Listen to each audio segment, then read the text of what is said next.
Mas vamos lá, então eu escolhi esse texto de Lucas por ser um texto que está justamente nessa época em que nós estamos, entre a Páscoa e a ascensão de Jesus aos céus, no 40º dia, e o Pentecostes, no 50º dia. Estamos exatamente nesse ponto. O texto começa falando da aparição de Jesus. Jesus apareceu diversas vezes para diferentes e diversas pessoas, se mostrando ressuscitado. E vejam a dificuldade dos discípulos de crer, né? Jesus fala, Jesus mostra, e por fim Jesus ainda pede: vocês têm aqui um pão, então come na presença deles. O Espírito não come, pessoal. Então Jesus ainda come na presença deles. Jesus está fortalecendo os discípulos, tirando as dúvidas dos discípulos, e Jesus está prestes a subir aos céus. E aqui entra quais foram as últimas palavras de Jesus antes de subir aos céus. Uma das coisas que pode passar batido nesse texto, numa leitura rápida, é o versículo 44 e 45. Diz assim: foi isso que eu lhes falei enquanto ainda estava com vocês. Era necessário que se cumprisse tudo que a meu respeito está escrito na lei de Moisés, nos profetas e nos salmos. E vejam, então, a lei de Moisés, o Pentateuco, os profetas e os salmos. O que Jesus está dizendo o que está escrito sobre mim no Antigo Testamento inteiro, porque aqui o Antigo Testamento tinha 3 partes, era dividido em 3 partes, e Jesus aqui está englobando as 3 partes do Antigo Testamento. Então Jesus está dizendo, era necessário que se cumprisse tudo que estava escrito a respeito de mim, nos Salmos, no Pentateuco e nos profetas, quer dizer, no Antigo Testamento. E daí versículo 45 diz assim: então lhes abriu o entendimento para que pudessem compreender as Escrituras. Então lhes abriu o entendimento para que pudessem compreender as Escrituras. Com quem Jesus está falando? Com os discípulos. Portanto, até aquele momento, e nós já estamos aqui prestes a Jesus subir aos céus, até aquele momento eles ainda não tinham entendido. Não tudo, pelo menos. Eles já tinham entendido muita coisa. Vejam, eles tinham andado 3 anos com Jesus, eles viram Jesus fazendo os milagres, eles presenciaram tudo aquilo, eles não tinham mais dúvidas de que Jesus fosse o Messias, aquele prometido no Antigo Testamento. Isso Pedro fala, Filipe fala, Natanael fala, ele é o Cristo, quer dizer, ele é o ungido, o prometido. Eles sabiam que Jesus era o Cristo, mas muitas coisas eles não tinham entendido ainda. Notem quando Jesus falava as parábolas de Jesus, muitas vezes Jesus tinha que explicar as parábolas porque eles não tinham entendido. E ainda bem que ele explicou, porque nem nós às vezes entenderíamos se ele não tivesse explicado. Mas então, ainda 3 anos convivendo com Jesus, Jesus tinha morrido e ressuscitado, e eles ainda não tinham entendido muita coisa. Então, olha o que Jesus diz: Jesus lhes abriu o entendimento para que pudessem compreender as Escrituras. Pessoal, para nós hoje pode não fazer sentido. Nós já temos todo o Novo Testamento. Nós temos o Novo Testamento inteiro. Para nós é tranquilo. Depois de 2000 anos de história, nós sabemos. Mas os discípulos não tinham feito ainda as conexões do Antigo Testamento com Jesus. Não tinham feito todas. Eles ainda, as fichas não tinham caído inteiramente ainda. Os links entre as profecias do Antigo Testamento com o cumprimento em Jesus, eles estavam, imagina lá seu Jairo, Eles estão lá vivendo o dia a dia. Jesus multiplica os pães e peixes, Jesus cura os cegos, Jesus tal. Eles estão vivendo aquele dia a dia, estão maravilhados com aquilo. Mas entender e fazer a ligação com as profecias do Antigo Testamento, agora está se cumprindo aquela, agora está se cumprindo aquela, ainda não tinha esse insight, esse link não tinha acontecido ainda. E agora, antes de Jesus subir aos céus, Jesus esclarece eles, Jesus dá uma aula. Eu queria saber, mas tudo é resumido, não vou poder saber. Mas eu queria saber quantas horas durou essa aula, e queria saber tudo que Jesus contou. Pessoal, é desse momento aqui, é dessa situação aqui, que boa parte do que nós sabemos do Novo Testamento, nós sabemos desse momento aqui. Por isso que eu digo para vocês, essa leitura, a gente lendo rápido, isso pode passar desapercebido para nós, mas esse momento aqui foi um momento vital, foi um momento esclarecedor, e nós temos que agradecer que Jesus tenha feito isso, porque é só porque Jesus fez isso daqui que hoje a gente pode saber do que a gente sabe. Notem, eles ainda não sabiam, então Jesus abriu o entendimento para que pudessem compreender as Escrituras, o que estava escrito sobre ele na lei de Moisés, nos profetas e nos salmos. Veja, o que tem eu imagino que a aula de Jesus começou em Gênesis 3:3. O que está escrito no Pentateuco? O Pentateuco é os 5 livros de Moisés. O que Moisés falou sobre? E daí Jesus falou: está escrito que o Cristo haveria de sofrer e ressuscitar. Está escrito que o Cristo haveria de morrer. Você sabe aonde? Primeiro lugar, Moisés. Primeiros 5 livros da Bíblia, Moisés. Gênesis capítulo 3. Primeiro lugar que está escrito que Jesus ia morrer, mas disfarçadamente. Qual é a profecia? Jesus e Satanás, né? Este te pisará a cabeça e tu lhe ferirás o calcanhar. Profecia. Este te ferirá a cabeça e tu lhe ferirás o calcanhar. O diabo, crucificação. O diabo feriu o calcanhar, conseguiu levar Jesus à morte, mas na morte, na cruz, o que Jesus fez? Esmagou a cabeça da serpente. Isso provavelmente os discípulos não tinham entendido. Então Jesus lhes abre o entendimento e lhes faz ver o que estava escrito sobre ele em Moisés, em Gênesis capítulo 3, em Êxodo. Será que eles tinham feito, Bia, a ponte com a Páscoa?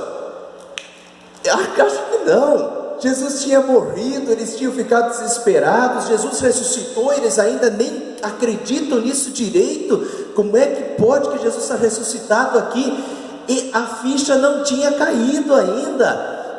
A conexão, Êxodo, livro de Moisés, Êxodo, Páscoa do Antigo Testamento, a morte do cordeiro, o sangue do cordeiro, a libertação do Egito, a morte de Jesus, o cordeiro de Deus, a libertação do pecado entende? Essas conexões os discípulos não tinham entendido ainda.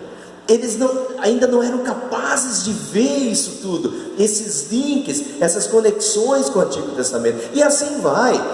Salmo, daí Jesus diz que o que estava escrito nos Salmos, Salmo 22, meu Deus, por que me abandonaste? Davi começa assim o Salmo. O que Jesus falou na cruz? Meu Deus, por que me abandonaste? O Salmo 22 está narrando a morte de Jesus na cruz. O que a meu respeito estava escrito nos livros de Moisés, nos Salmos, e assim vai. Os Salmos messiânicos são diversos, por isso eu não sei quantas horas demorou essa aula aqui. E os profetas de Jesus, o que estava escrito sobre mim nos profetas? Isaías 53, como um cordeiro mudo foi levado ao matadouro, ele foi traspassado por causa das nossas transgressões, traspassado, crucificação. Isso nunca aconteceu com Isaías. Ele foi traspassado pelas nossas transgressões, moído pelas nossas iniquidades. Estava apontando para Jesus, mas eles não tinham entendido ainda, e agora eles entendem. E é a partir disso, dessa aula aqui, desse momento e dessa aula preciosa que Jesus dá para os discípulos, sabe o que acontece? É a partir disso que nós temos Mateus. Mateus é o livro que mais faz conexões com o Antigo Testamento. Como é que, seu Jaime, como é que Mateus conseguiu fazer todas essas conexões? Porque ele teve aula. Depois dessa aula aqui, a ficha caiu, e Mateus escreve o Evangelho de Mateus, fazendo as conexões do Antigo Testamento com o Novo Testamento. Estava escrito, se cumpriu. Estava escrito, se cumpriu. Leiam Mateus. Mateus é o livro que mais faz conexões com o Antigo Testamento. Mateus estava na aula, é discípulo. Mateus, o cobrador de impostos, estava na aula. E assim vai. O que nós temos do Novo Testamento hoje, os livros Hebreus é fabuloso, mostra Antigo Testamento e Novo Testamento, o cumprimento das profecias, enfim. O que nós sabemos hoje, nós temos que agradecer a essa aula aqui. Essa aula aqui foi esclarecedora. Então lhes abriu o entendimento para que pudessem compreender as Escrituras e tudo que estava escrito sobre ele na lei de Moisés, nos profetas e nos salmos. E daí continua dizendo: está escrito que o Cristo haveria de sofrer e ressuscitar dos mortos no terceiro dia, e que em seu nome seria pregado arrependimento para perdão dos pecados a todas as nações. Vocês são testemunhas dessas coisas. Essa aula foi importante para afirmá-los, para que eles conseguissem compreender, entender e fazer a ligação com o Antigo Testamento, ver que Jesus é o cumprimento de todas as profecias, ver que a morte e a ressurreição de Jesus é o perdão dos pecados, e ao mesmo tempo prepará-los, dar o conhecimento necessário, o fundamento da salvação necessário para a missão. E agora, vocês são minhas testemunhas. E daí Jesus sobe aos céus. Muito bem, e nós?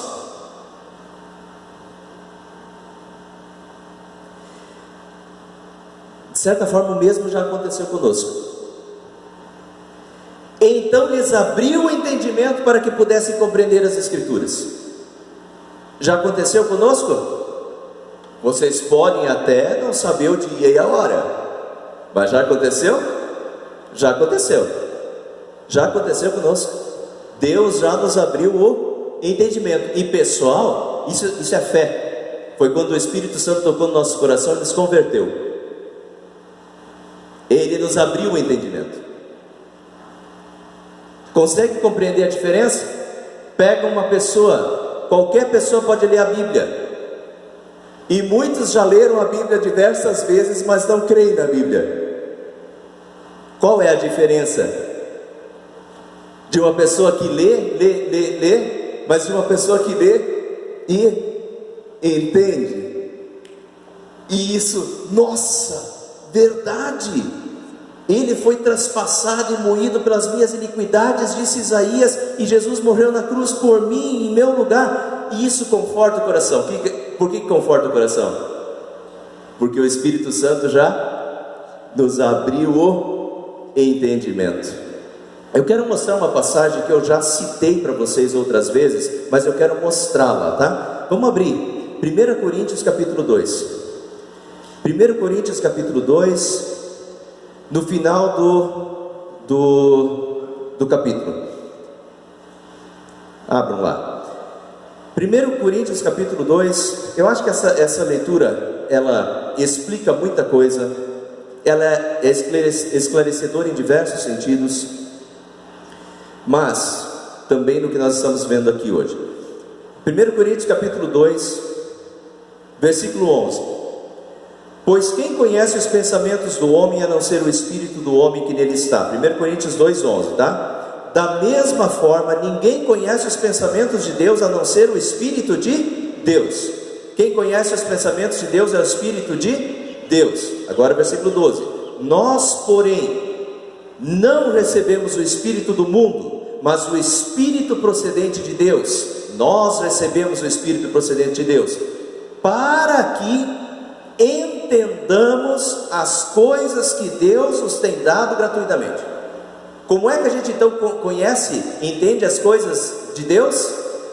Pelo Espírito de Deus. Quando nós temos o Espírito de Deus, o Espírito de Deus nos é dado, então nós entendemos as coisas de Deus. Versículo 14: quem não tem o Espírito não aceita as coisas que vêm do Espírito de Deus. Esse vai ler a Bíblia 20, 30 vezes, não vai entender e não vai crer, certo?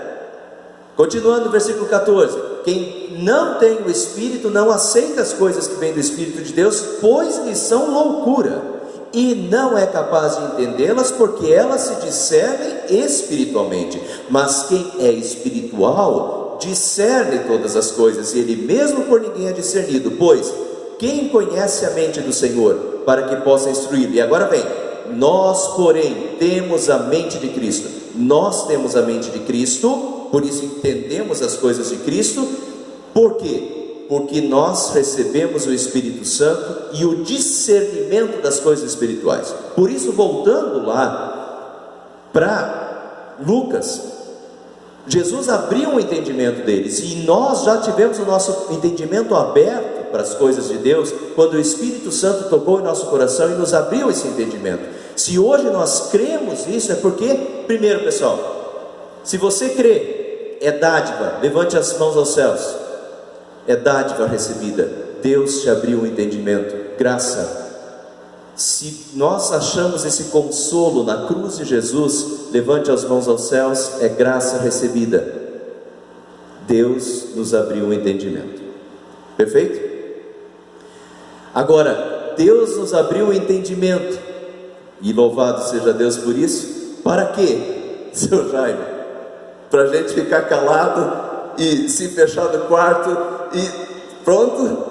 Que bom, estou salvo, não vou contar para ninguém? Não, né?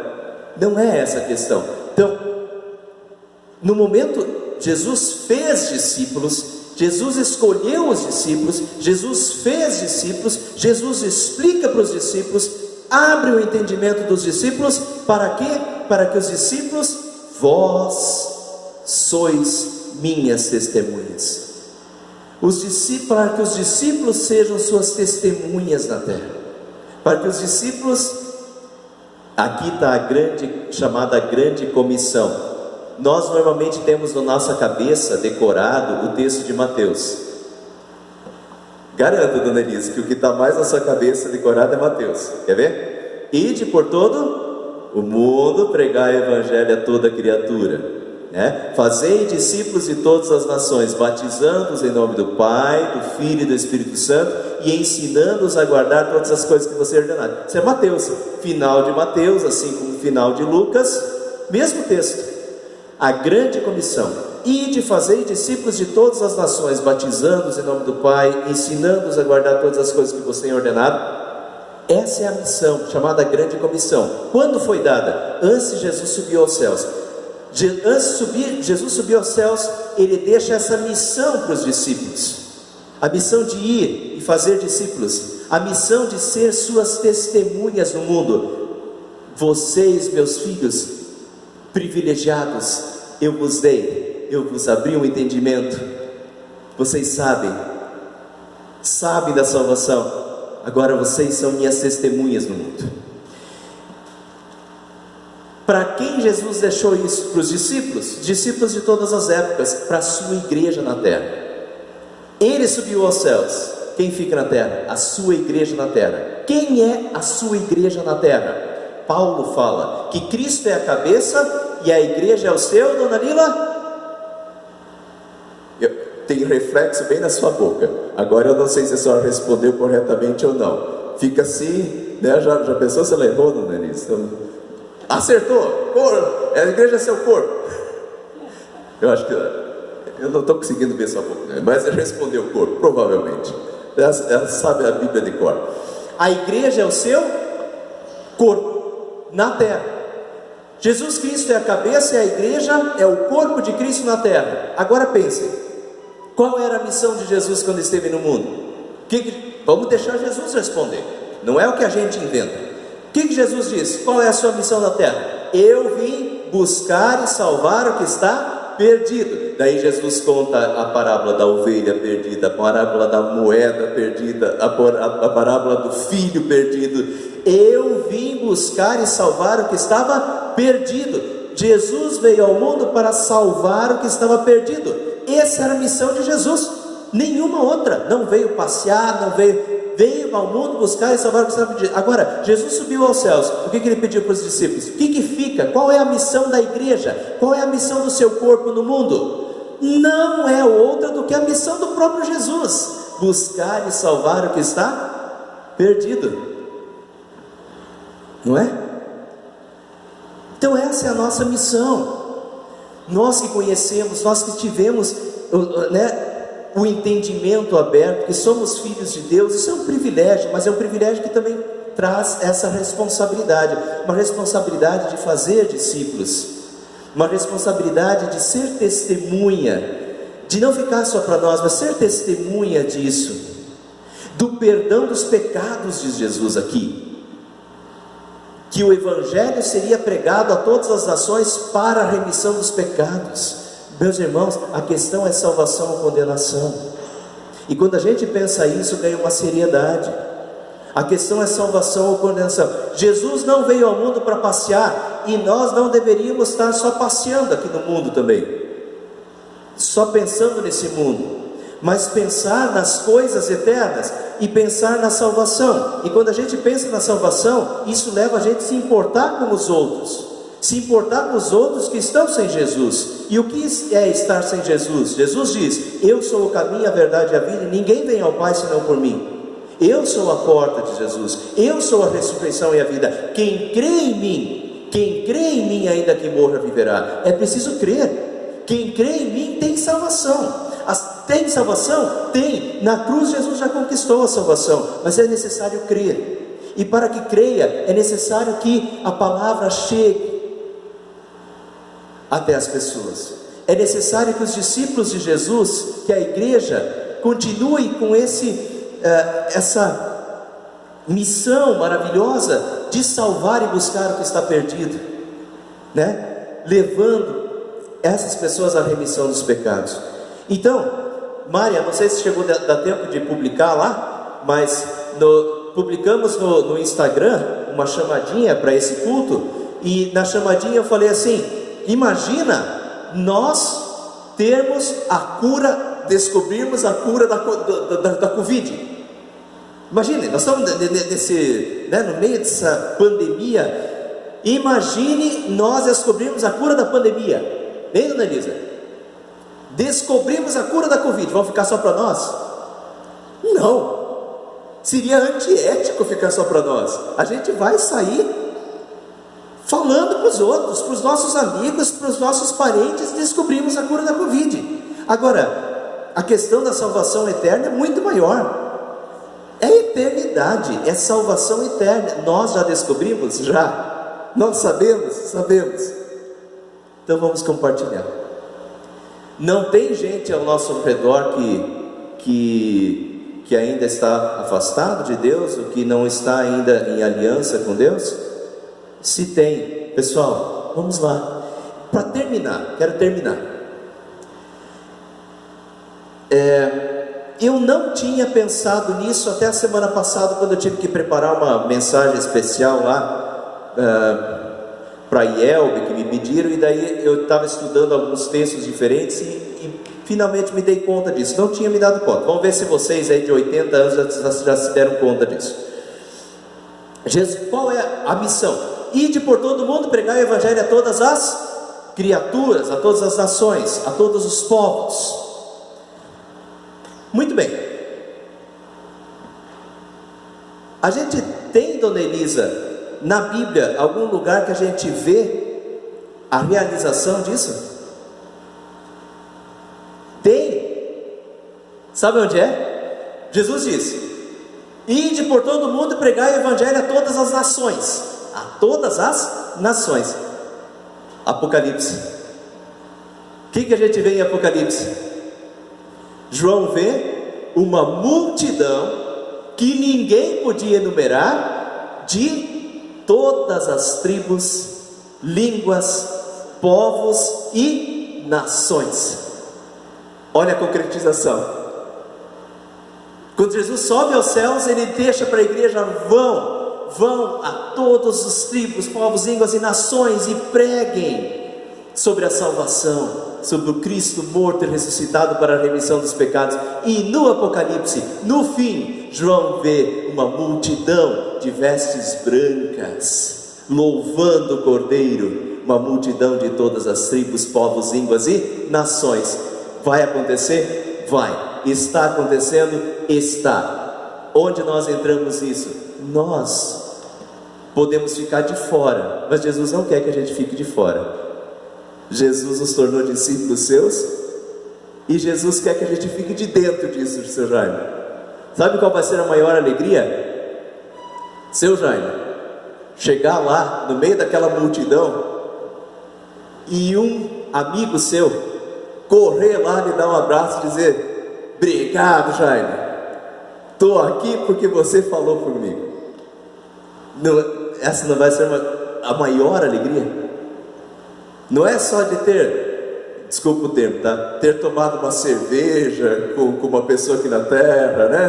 Ter um amigo para falar sobre coisas, mas a maior alegria vai ser na multidão, a pessoa chegar, correr e dizer: obrigado, estou aqui louvando Jesus porque você falou de Jesus para mim e levou o Evangelho para mim, foi testemunha de Jesus para mim. Essa é a maior alegria e essa é a maior recompensa que a gente vai ter no juízo final, né? Então a gente pode ficar de fora dessa, mas a gente pode ficar dentro dessa também, dentro dessa alegria, sendo testemunhas, discípulos, levando isso que é a melhor coisa da vida.